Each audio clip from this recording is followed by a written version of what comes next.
देश की सबसे पुरानी पार्टी में से कांग्रेस आज यानी बुधवार से भारत को एकजुट करने और राष्ट्र को मजबूत बनाने के लिए अपनी मेगा रैली भारत जोड़ो यात्रा की शुरुआत करने जा रही है।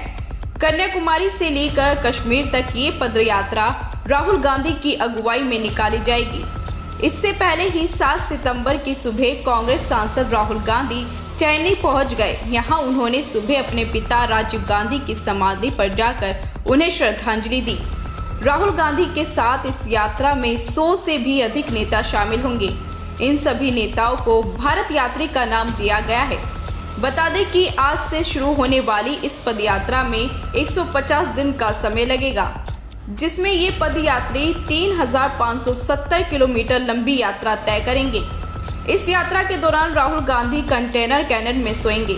तो वहीं कन्याकुमारी में कांग्रेस कार्यकर्ताओं ने भारत जोड़ो यात्रा की भव्य तैयारियां की हैं। शहर भर में कई स्थानों पर पोस्टर लगाए गए हैं, जिनमें तमिल भाषा में राहुल गांधी आपका स्वागत है और भारत जोड़ो यात्रा लिखा है। इतना ही नहीं, महात्मा गांधी मंडपम तक झंडे और रंग बिरंगे कागजों से सजावट की गई है, जहां तमिलनाडु के मुख्यमंत्री M.K. स्टालिन कांग्रेस नेता राहुल गांधी को खादी से बना ध्वज देंगे। राहुल गांधी इस ध्वज को सेवा दल के कार्यकर्ताओं को सौंपेंगे, जो कन्याकुमारी से कश्मीर तक 3570 किलोमीटर लंबी यात्रा का प्रबंध कर रहे हैं। बता दें कि कांग्रेस पार्टी देश भर में लोकसभा चुनाव से पहले बीजेपी को घेरने और जन समर्थन जोड़ने के लिए इस यात्रा का आयोजन कर रही है। इस यात्रा के दौरान कांग्रेस महंगाई, बेरोजगारी और अर्थव्यवस्था में हो रही गिरावट का मुद्दा उठाकर बीजेपी को घेरने की तैयारी में है। तो वहीं कांग्रेस की भारत जोड़ो यात्रा पर बीजेपी ने तंज कसना शुरू कर दिया।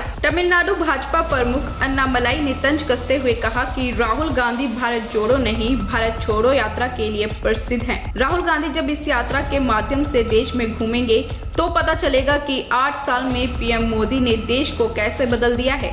उनकी आंखें खुल जाएंगी। इसके साथ ही असम के मुख्यमंत्री हेमंत बिस्वा शर्मा ने भी कांग्रेस पर तंज कसते हुए कहा, अगर कांग्रेस को ये यात्रा शुरू ही करनी थी तो इसकी शुरुआत पाकिस्तान से होनी चाहिए। उन्होंने कहा, भारत पहले से जुड़ा हुआ है और एक है। भारत का बंटवारा साल 1947 में हुआ था, इसलिए भारत में इस यात्रा का कोई लाभ नहीं मिलने वाला है। बस फिर क्या था, जैसे ही बीजेपी की तरफ से कांग्रेस पर ये तंज कसे गए, कांग्रेस ने भी बीजेपी पर पलटवार करने में देरी नहीं की। कांग्रेस ने बीजेपी पर पलटवार किया और स्वतंत्रता आंदोलन के दौरान आरएसएस की भूमिका की याद दिला दी। कांग्रेस सांसद मनिकम टैगोर ने कहा कि भाजपा सही कह रही है। भारत छोड़ो आंदोलन महात्मा गांधी के नेतृत्व में था, जिसमें आरएसएस ने कभी भाग नहीं लिया। फिलहाल हमारे राहुल गांधी बुधवार से भारत जोड़ो यात्रा की शुरुआत करने जा रहे हैं। बता दें कि कांग्रेस की ओर से मिशन 2024 के चलते भारत जोड़ो यात्रा की आज से शुरुआत की जा रही है। ये यात्रा कन्याकुमारी से शुरू होकर श्रीनगर तक निकाली जाएगी। इस दौरान 5 महीने में 12 राज्यों और 2 केंद्र शासित प्रदेशों को कवर किया जाएगा। फिलहाल इस रिपोर्ट में बस इतना ही। आप बने रहिए हमारे साथ और देखते रहिए राष्ट्रवन न्यूज।